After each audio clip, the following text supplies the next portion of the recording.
Olá, bem-vindos à Maldição de Cassandra e cá estamos nós para mais um episódio. A ideia do episódio de hoje, de repente recordei-me de um livro ah, que li há uma série de anos, que se chamava História de Portugal em Disparates, que era hilariante, engraçadíssimo, porque era um apanhado de, de respostas em testes ou em exames, não sei, de alunos do autor, nos muitos anos em que ele lecionou a disciplina de História. E, portanto, eram respostas hilariantes de alunos que ou não gostavam de História, ou não tinham bom aproveitamento, ou o que fosse. E lembrei-me, comecei a ver a situação atual em Portugal, no resto do mundo, e disse: há a história de Portugal em disparates e há os disparates que vão ficar para a história, garantidamente. E, como toda a gente sabe, Portugal está numa situação que Portugal é o campeão europeu das eleições. Isto é, de X em X anos a gente já sabe, se não houver eleições, está um santo para cair do altar. Só que desta vez, isto é uma coisa de facto muito estranha. Vocês vejam lá, eu estive a pensar, a pensar, a pensar. Então cheguei à seguinte conclusão: o porquê destas eleições. O primeiro-ministro descobriu-se que tinha uma empresa e que era, teoricamente, uma empresa imobiliária, de forma que poderia beneficiar com a nova lei de solos. Depois descobriu-se que não era imobiliária, que era de prestação de serviços, consultadoria, que é um termo amplo onde cabe lá tudo.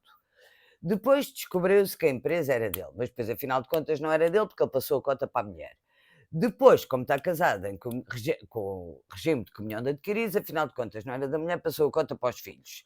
Os filhos são dois rapazes ainda jovens. Depois perguntaram quem eram os clientes dele e ele disse que não podia dizer por causa da confidencialidade. Afinal de contas, descobriu-se quem são os clientes e um dos clientes é a Solverde, e a Solverde tem casinos. Logo, quando lhe renovarem a concessão, poderá haver um conflito de interesses, uma incompatibilidade do Primeiro-Ministro. Depois o Primeiro-Ministro diz que não responde, não responde, não responde, não responde, e que só responde a quem seja ainda mais honesto do que ele, e mais honesto do que ele, aparentemente não há. E depois de muita coisa, muita coisa, muita coisa, põe uma moção de confiança à consideração do Parlamento, o Parlamento votou contra a moção de confiança, o governo caiu e o senhor ainda veio dizer que o verdadeiro motivo para a queda do governo é o sucesso do governo. Oh, valha-me Deus. Ou seja, o verdadeiro motivo é inveja. E eu só pergunto, mas quem é que tem inveja de um tipo que tem palpos de aranha para se explicar e pelos vistos não consegue, ou de um governo, como todos os governos, pelo menos em Portugal, só tem problemas? Mas isto causa inveja a quem, senhores? A quem?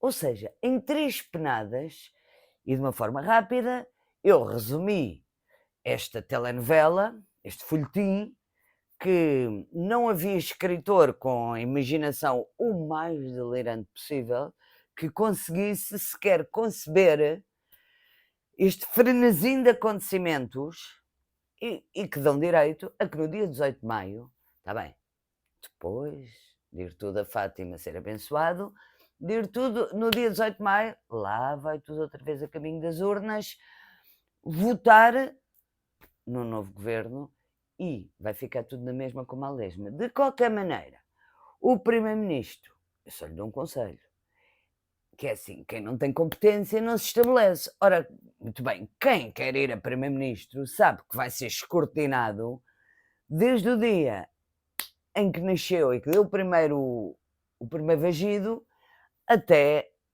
ao presente dia. Eu odiaria ser uma coisa destas, que é nada disso. Mas quem quer, sujeita-se. Ora, que caramba! Isto é um disparate que vai ficar para a história. Outro disparate que vai ficar para a história é o cor de laranja. Ora, vocês pensem bem, um tipo que deu cabo da fortuna que o pai lhe deixou, que declarou 2 ou 3 vezes, não sei bem, falência, 2 foi de certeza, 3 não sei, falência, não sei se fraudulenta, se não fraudulenta, isso também não interessa para nada, porque daquela criatura tudo é possível. Ora, como deu cabo dos negócios, então dou-lhe a oportunidade de dar cabo de um país. Coisa que ele está a fazer com grande devoção e ênfase. Isso ninguém pode dizer que é mentira. Um disparate que vai ficar para a história. Então, se uma pessoa não tem provas dadas, não pode, não pode, não pode. Ou melhor, não deve. Poder pode, portanto, pode que está lá. Não deve ser eleito para fazer uma coisa que claramente ele não sabe fazer, não tem jeito nenhum. Entretanto, o homem lembrou-se de pôr, isto é ridículo, é um disparate que vai ficar para a história. Está a pensar pôr tarifas de 200% a produtos europeus. E quais são esses produtos europeus? O vinho e o champanhe, ou seja, a espumantola. O homem que não saiba que existe morganheira, porque senão aquilo é uma desgraça, ainda quer comprar a região e tudo, porque é que ele também compra tudo, quer comprar a Groenlândia, quer... Coitadito, não dá para mais. E o que me... Para já, é assim, nós, os europeus, damos conta da produção do vinho e da espumantola toda que nos aparecer pela frente. E o que sobrar, se sobrar alguma coisa, também se arranjam mais mercados que queiram deliciar-se com os nossos produtos vinícolas. Seja na forma de espumantola, seja na forma de tintola, ou branco, ou rosé, ou pronto. Quer dizer, se calhar para o homem, até como os americanos têm todos aquela mania da Europa, eles têm pena de não ser europeus. E os gringos têm todos essa mania e uma zorrapa qualquer de Alcabideche, como vem da Europa, o homem se calhar também gosta, porque ele também não deve ter o palato assim muito apurado, basta olhar para ele. Mas eu há bocado estava com uma dúvida. Eu acho que o Air Force One, quando eles vão lá nas viagens e fazem umas compritas para levar depois para casa, para oferecer à família, se forem a Badajoz, compram caramelos e por aí fora. De certeza absoluta que não passam pela alfândega. Vocês querem ver que aquela gente, para não se privar de nada, ainda são capazes de fazer um pequeno negócio de contrabando dentro do Air Force One? Cheira-me que é bem possível. Um disparate que vai ficar para a história. Outro disparate que vai ficar para a história, mas este não tem graça nenhuma.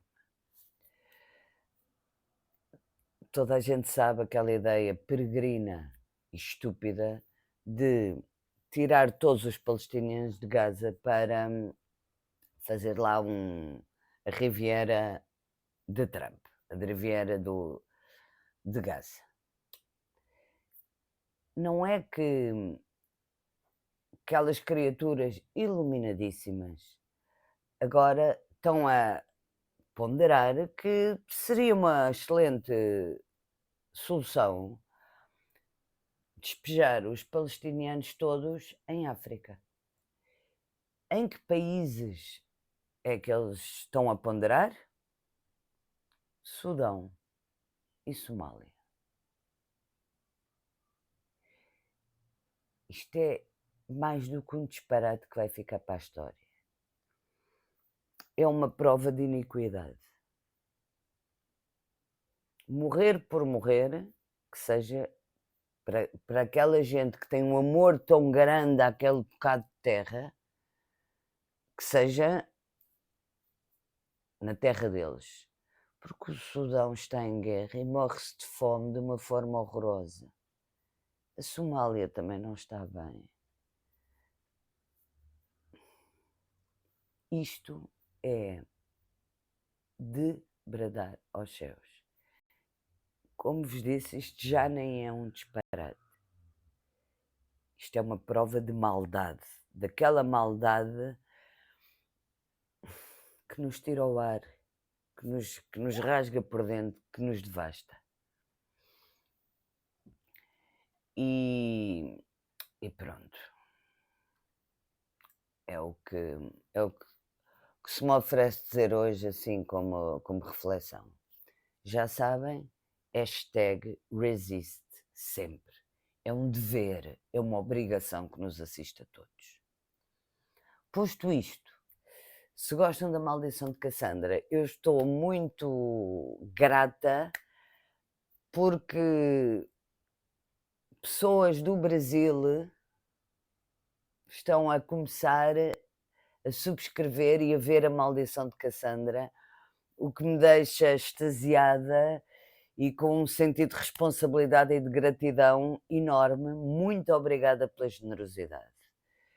E se gostam, por favor, subscrevam, partilhem, visualizam, ponham likes, ponham comentários, desafiem-me, deem-me sugestões para a Maldição de Cassandra continuar a crescer. Até breve.